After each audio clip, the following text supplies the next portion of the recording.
Hello students, आज हम start करने वाले एक new poem a tiger in the zoo written by Leslie Norris.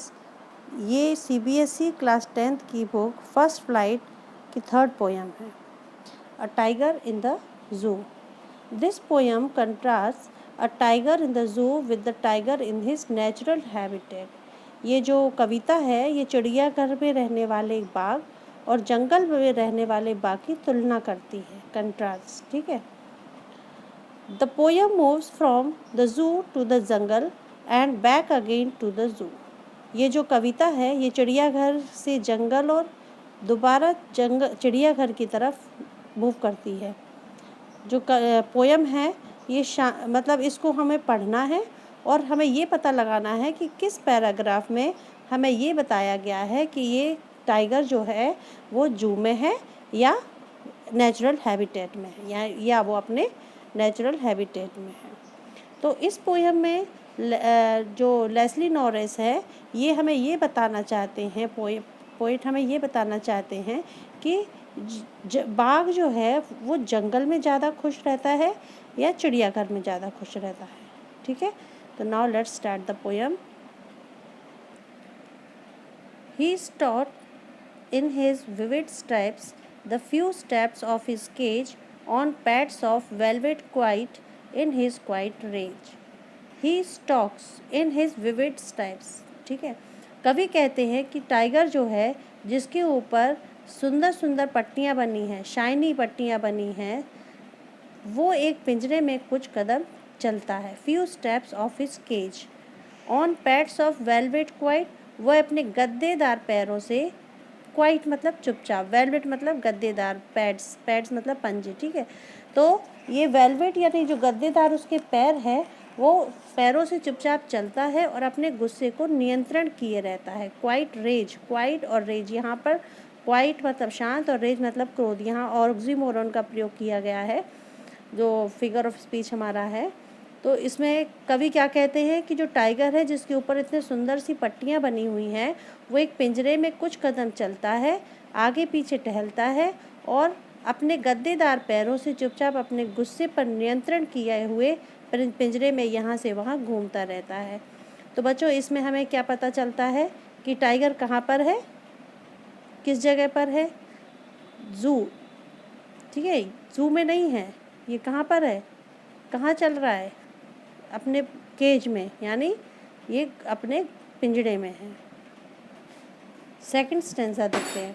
He should be lurking in shadow sliding through long grass near the water hole where plump deer पास।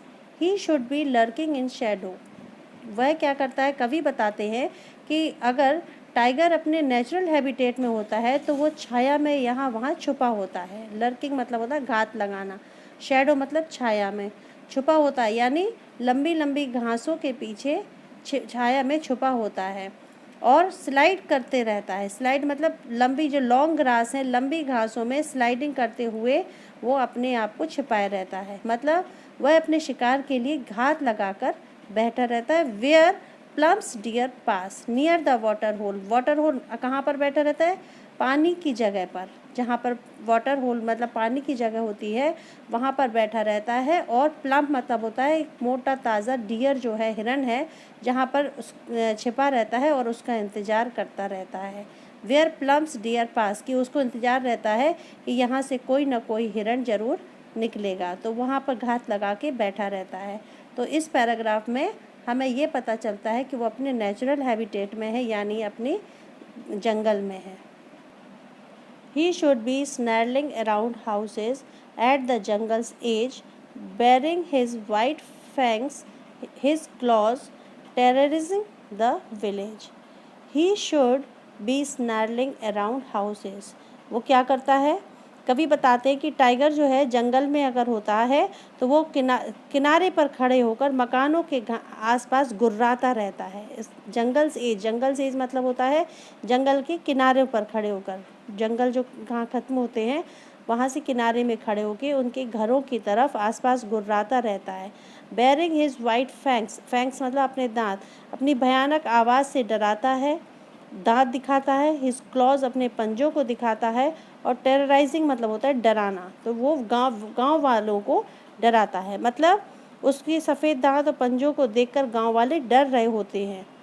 तो कवि का यही मतलब है इस पैराग्राफ में कि अगर बाघ जंगल में होता तो अपनी भयानक आवाज़ से, अपने दांतों से या पंजों से दिखा कर गांव वासियों को डरा रहा होता। तो यहाँ पर हमें जो टाइगर है वो नेचुरल हैबिटेट में दिखाई देता है। But he is locked in a concrete cell, his strength behind bars, stalking the length of his cage, ignoring visitors. But he is locked. लेकिन उसको लॉक कर दिया गया है एक कंक्रीट सेल में, यानी एक सीमेंट के सेल में, कमरे में उसको बंद कर दिया गया है। His strength behind bars, मतलब उसको वहाँ पर बंद कर देते हैं तो उसकी जो ताकत है, यानी उसको बंद करने पे उसकी ताकत को रोक दिया जाता है, सलाखों के पीछे कैद कर दिया जाता है उसको। Stalking the length of his cage, और बाघ क्या करता है, पिंजरे में अकड़ कर चलता है, ठीक है। लेंथ ऑफ हिज केज, जितनी लेंथ उस केज की है उसी में अकड़ कर वो चलता है। और इग्नोरिंग विजिटर्स, यानी जो आने जाने वाले लोग हैं उनको अनदेखा करता है। ये हमने यहाँ पर मीनिंग हर पैराग्राफ में, स्टेंजा में आपको मीनिंग दिया हुआ है ताकि आपको अर्थ लगाने में कोई प्रॉब्लम ना हो। तो स्टेंजा में कहने का मतलब ये है कि जो पोएट है वो ये बताता है, लेकिन जो बाघ है उसको एक सेल में बंद कर दिया जाता है, एक कमरे में, सीमेंट के कमरे में बंद कर दिया जाता है, और जहाँ पर स्ट्रेंथ बिहाइंड बार्स, उसके जो ताकत है उसको रोक लग जाती है, उसको कैद हो जाता है, उसकी ताकत को रोक दिया जाता है। Stalking the length of his cage, और उस लेंथ, जितनी उस केज की लेंथ है उसी में वो अकड़ कर चलता है और आने जाने वाले लोगों को इग्नोर करता जाता है। तो ऊपर वाले जो स्टेंजा है उसमें जो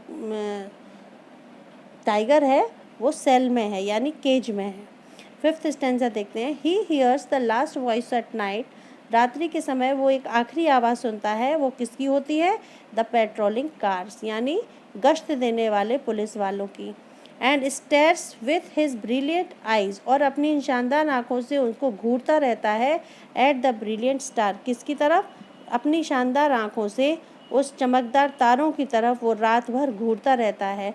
आखिरी आवाज़ वो किसकी सुनता है, पेट्रोलिंग कार्स की। तो वो कवि कहते हैं कि लास्ट वॉइस जो उसके कान में पड़ती है वो पुलिस वालों की होती है जो गश्त दे रहे होते हैं, और रात भर वो क्या करता है, अपनी चमकदार आँखों से तारों को घूरता रहता है, निहारता रहता है। ठीक है, तो बच्चों इसमें हमें ये बताया गया है कि जो बाघ है इसको हमें ऐसे, उसकी ताकत को हमने कैद करके रख दिया है। अगर बाघ को स्वतंत्रता में छोड़ दिया जाए, अगर हमें भी कैद करके रख दिया जाए तो हम भी एक अपनी ताकत को भूल जाएंगे धीरे धीरे। बाघ जो है उसकी इतनी ताकत होने के बावजूद भी लोग आते हैं चिड़ियाघर में, उसकी तरफ हंसते हैं, उस पर पत्थर मारते हैं या उसको देख देख कर हंसते हैं। क्या अगर उसको बाघ को छोड़ दिया जाए तो क्या कोई उसकी तरफ हंस पाएगा?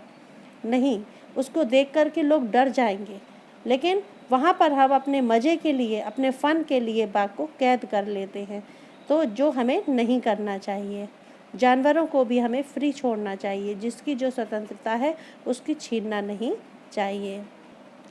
ठीक है, तो अभी आपने देखी कि लास्ट स्टेंजा में जो है वो फिर से केज में है, और इस कविता में चिड़ियाघर में कैद बाघ और जंगल में कैद बाघ जो बाघ है उसके बीच के अंतर को दर्शाया है। मानव को अपने मनोरंजन के लिए क्या करना नहीं चाहिए, बाघ को कैद नहीं, या जानवरों को कैद करके घर में नहीं रखना चाहिए। मानव की क्रूरता की निशानी ये है। अगर बाघ को हम पिंजरे में कैद करते हैं तो ये क्रूरता की निशानी है। आमतौर पर बाघ जब जंगल में होते हैं तो वो जलीय क्षेत्रों के आसपास झाड़ियों में छिपे रहते हैं या अपने शिकार को ढूंढते रहते हैं। लेकिन जंगल के किनारे खड़े होकर जब वो गुर्राता है तो उसकी आवाज़, उसकी एक पहचान है, और उसको हमने एक अपने मज़े के लिए, अपने मनोरंजन के लिए इंसानों ने कैद करके रख दिया, जो कि गलत है। ठीक है, तो जानवरों के प्रति भी हमें मनुष्यता का और दया का भाव रखना चाहिए। यही हमें इस कविता के माध्यम से सीखने को मिलता है।